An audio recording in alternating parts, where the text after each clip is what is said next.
Now we will discuss the principles of management developed by Fayol. First principle is division of work. According to this principle, the whole work must be divided into small tasks or unit instead of assigning the whole work to one person. Fayol क्या बोलते हैं कि आप किसी एक person को अगर पूरा काम देंगे, पूरी रिस्पॉन्सिबिलिटी देंगे, तो हो सकता हो वो काम सही से ना हो पाए, रेदर देन हर काम को छोटे छोटे पार्ट में डिवाइड करके अलग अलग अगर हम लोगों को डिवाइड करके देंगे तो वो काम हमारा सही तरीके से कंप्लीट हो पाएगा. Say for example, we are going to organize a music band, and if अगर आप बोलेंगे कि एक पर्टिकुलर पर्सन ही सारे इंस्ट्रूमेंट्स प्ले कर ले, तो ऐसा पॉसिबल नहीं है. एक टाइम पे एक पर्सन एक ही इंस्ट्रूमेंट प्ले कर पाएगा. अगर आप उससे एक्सपेक्ट करेंगे कि वो फ्लूट भी प्ले करे, पियानो भी बजाए, साथ ही साथ वो ड्रम्स पे भी वर्क कर ले, तो it's not practically possible. In that case होगा क्या, वो कहीं ना कुछ गलती करेगा. रेदर देन क्या करेंगे हम इसमें कि हम इस प्रिंसिपल को फॉलो करते हुए इसी वर्क को डिवाइड कर दें. जो पर्सन फ्लूट अच्छा बजाता है उसको हम फ्लूट का काम दे दें, जो पियानो अच्छा प्ले कर सकता है उसको पियानो प्ले करने दें, जो ड्रम्स पे बहुत अच्छा है उसको ड्रम्स पे वर्क करने दें. तो इससे क्या होगा, जो हमारा म्यूजिक भी डेवलप होगा वो बहुत अच्छा डेवलप होगा. Positive effects of principles of division of work. अगर ये प्रिंसिपल फॉलो होता है तो इसके पॉजिटिव इफेक्ट क्या होते हैं. सबसे पहला है स्पेशलाइजेशन. लाइक अभी हमने एग्जाम्पल में डिस्कस किया कि अगर हमने अलग अलग इंस्ट्रूमेंट्स के लिए अलग अलग लोगों को हायर किया तो इससे क्या मिलेगा हमको, स्पेशलाइजेशन. लाइक जो फ्लूट में सबसे बेस्ट होगा डेफिनेटली आप ग्रुप में से उसी को फ्लूट बजाने का काम देंगे, तो इससे आपको फ्लूट में क्या मिलेगा, स्पेशलाइजेशन. जो ड्रम्स में बहुत एक्सपीरियंसड होगा आप उसको ड्रम्स प्ले करने के लिए बोलोगे, तो उससे क्या मिलेगा हमको, ड्रम्स में भी स्पेशलाइजेशन मिलेगा. And it also improves efficiency भी इम्प्रूव होगी, so that because come time पे हम ज़्यादा से ज़्यादा काम कर पाएंगे, वेस्टेज कम होगा टाइम का भी और रिसोर्सेज का भी. लाइक हमारे एग्जाम्पल को अगर हम कंटिन्यू करें तो लोग अपने अपने इंस्ट्रूमेंट पे उनका हाथ सेट रहेगा, उनको मालूम है उनको कैसे प्ले करना है, तो उनका टाइम वेस्ट नहीं होगा. जो भी म्यूज़िक हम डेवलप करना चाह रहे हैं वो हमारी फटाफट जल्दी डेवलप हो जाएगी. Next principle is authority and responsibility. Authority का मतलब होता है decision making power and responsibility का मतलब होता है obligation to complete the job. Fayol ये बोलते हैं कि हर ऑर्गेनाइजेशन में अथॉरिटी और रिस्पॉन्सिबिलिटी दोनों ही बैलेंस्ड होनी चाहिए. ना अथॉरिटी ज़्यादा हो ना रिस्पॉन्सिबिलिटी ज़्यादा हो. अगर दोनों में से कोई भी एक कम या ज़्यादा होगा तो उस केस में हमको कहीं ना कहीं इफेक्टिवनेस और एफिशिएंसी में प्रॉब्लम आएगी. से फॉर एग्जांपल जो हम अपना एग्जांपल कंटिन्यू कर रहे थे उसी पे अगर बात करें, अगर हम में से किसी एक की रिस्पॉन्सिबिलिटी है कि अगर कोई इंस्ट्रूमेंट ख़राब हो जाए तो आपको उसको शो से पहले रिपेयर कराना है. नाउ से फॉर एग्जांपल आपने जिस बंदे को ये रिस्पॉन्सिबिलिटी दी उसको आपने अथॉरिटी नहीं दी है कि वो अमाउंट विड्रॉ कर सके फाइनेंस डिपार्टमेंट से जो उसको रिपेयरिंग के लिए लगेगा. ना अगर कोई इंस्ट्रूमेंट अचानक से ख़राब हो गया है, उसके पास अथॉरिटी तो है नहीं कि वो अमाउंट विड्रॉ कर सकता है, तो वो उसको रिपेयर कैसे कराएगा. उसको पहले पूरी प्रोसीजर फॉलो करनी पड़ेगी, उसको परमिशन लेनी पड़ेगी सीनियर अथॉरिटीज़ की कि उसको कैश मिल सके डिपार्टमेंट से, देन वो उस इंस्ट्रूमेंट को रिपेयर करा सकता है. सिमिलरली अगर आपने उसको बहुत ज़रूरत से ज़्यादा अथॉरिटी दे दी कि से फॉर एग्जांपल आपने बोला कि भाई कि हाँ आप 1 लाख तक आराम से विड्रॉ कर सकते हो, no need to ask for the permission, in that case it's obvious अगर इंस्ट्रूमेंट को रिपेयर करना है तो इतना बड़े अमाउंट के खर्चे की तो ज़रूरत नहीं है, बट स्टिल उसको अथॉरिटी है तो वो उसका मिसयूज़ भी कर सकता है. हो सकता हो सिर्फ 10,000 की रिक्वायरमेंट हो और वो उससे ज़्यादा अमाउंट विड्रॉ कर ले क्योंकि उसके पास अथॉरिटी है.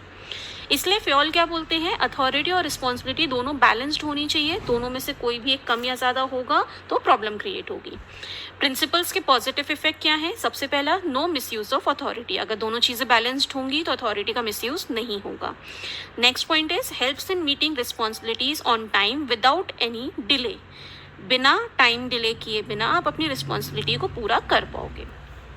कॉन्सिक्वेंसेस, अगर ये प्रिंसिपल सही तरीके से फॉलो नहीं होता है तो उसके नेगेटिव इम्पैक्ट्स क्या होंगे. सबसे पहला है डिले इन वर्क और in completion of work due to less authority. जैसे अभी हमने एग्जांपल में डिस्कस किया कि जिसको हमने काम दिया था कि आपको इंस्ट्रूमेंट्स रिपेयर कराने हैं, उसको आपने अथॉरिटी नहीं दी, उसके पास जब अमाउंट होगा ही नहीं तो वो रिपेयर कैसे कराएगा.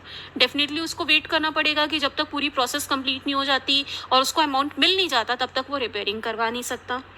Misuse of authority due to excess authority, same चीज़ हमने डिस्कस की हमारे एग्जाम्पल में कि अगर हमने एक्सेस अथॉरिटी दे दी तो उसका मिसयूज कैसे हो सकता है. Overburden with work with excess responsibility, authority है ही नहीं और बहुत सारी रिस्पॉन्सिबिलिटी मिली हुई है, तो भी एम्प्लॉय कैसा फील करेगा? ओवरबर्डन। इसकी वजह से वो अपने टास्क को पूरी तरीके से कंप्लीट भी हो सकता है और नहीं कर पाए।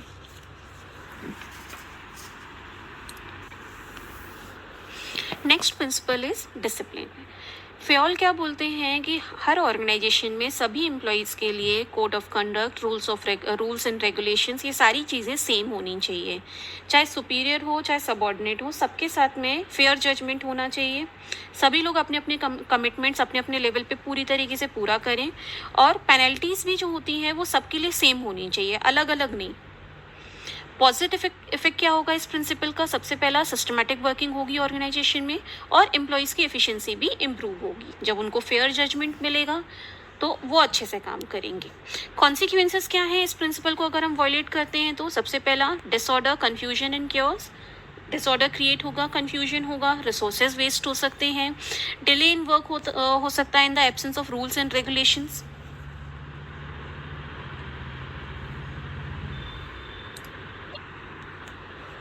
Next principle is unity of command. According to this principle, an employee should receive order from one boss or superior only and should be accountable to one superior. Because if he will receive order from more than one boss, then he will get confused and will not be able to understand that whose order must be executed first. अगर एक employ को दो अलग अलग boss अगर guide करेंगे तो वो कंफ्यूज हो जाएगा, उसको समझ में नहीं आएगा कि उसको दोनों में से पहले किसकी बात सुननी है और पहले किसका काम करना है, उसकी जिम्मेदारी पहले किसकी तरफ बनती है। इसलिए फ्योल क्या बोलते हैं कि एक एम्प्लॉय को एक ही बॉस अगर डायरेक्ट करेगा, गाइड करेगा, तो वो एम्प्लॉय सही तरीके से काम कर पाएगा। पॉजिटिव इफेक्ट क्या है इस प्रिंसिपल का? सबसे पहला, no confusion in the mind of the subordinate. Employee के या सबॉर्डिनेट के माइंड में कोई कन्फ्यूजन नहीं होगा, उसको मालूम है उसका सीनियर कौन है और उसको किसकी बात सुननी है। ईगो क्लैशेस नहीं होंगे। अगर दो सीनियर्स एक साथ एक ही जूनियर को कोई काम दे रहे हैं तो इट्स ऑब्वियस वो जूनियर किसी एक की बात पहले सुनेगा, दूसरे की बाद में सुनेगा। तो इसकी वजह से दोनों सीनियर्स के बीच में भी ईगो क्लैशेस हो सकते हैं। इसलिए अगर ये प्रिंसिपल फॉलो होता है अगर, तो कोई ईगो क्लैश क्रिएट नहीं होगा एंड इफेक्टिवनेस भी इंप्रूव होगी वर्किंग में। अगर इस प्रिंसिपल को वायलेट किया जाए तो क्या कॉन्सिक्वेंसेस हो सकते हैं? सबसे पहला, एम्प्लॉय के माइंड में कन्फ्यूजन रहेगा, वो किसकी पहले सुने, किसका काम पहले करें। इसकी वजह से एम्प्लॉय को ये भी मौका मिल सकता है कि वो दोनों की ही बात ना सुने और दोनों को एक दूसरे के नाम से एक्सक्यूज दे दे कि मैंने उसका काम किया इसलिए मैं आपका काम नहीं कर पाया। सुपीरियर्स के बीच में ईगो क्लैशेस हो सकते हैं कि भाई सबॉर्डिनेट ने उसका काम कर दिया, मेरा नहीं किया। And difficulty in maintaining discipline in the organisation, इससे ऑर्गेनाइजेशन में डिसिप्लिन बनाए रखने में भी प्रॉब्लम आ सकती है।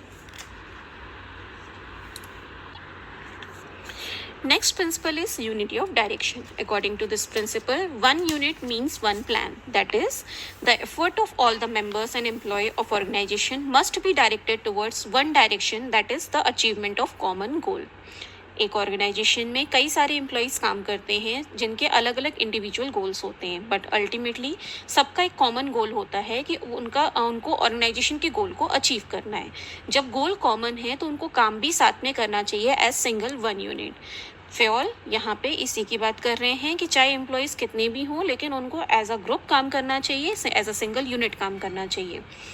इसके पॉजिटिव इफेक्ट क्या होंगे? सबसे पहला, अचीवमेंट ऑफ ऑर्गेनाइजेशन गोल। अगर सब लोग मिलके एक साथ एक ग्रुप बना के काम करेंगे तो ऑर्गेनाइजेशन का गोल अच्छे से अचीव होगा। Effort of all the employees get unified towards one direction only. इससे एम्प्लॉयज़ के एफर्ट्स जो हैं वो सबके मिलके एक डायरेक्शन में वर्क करेंगे। Consequences of violation of this principle, अगर ये प्रिंसिपल फॉलो नहीं होता है तो उसके क्या कॉन्सिक्वेंसेज होंगे? सबसे पहला, लैक ऑफ कोऑर्डिनेशन। एम्प्लॉयज़ की एक्टिविटीज़ के बीच में कोऑर्डिनेशन नहीं मिलेगा, that can be a disaster.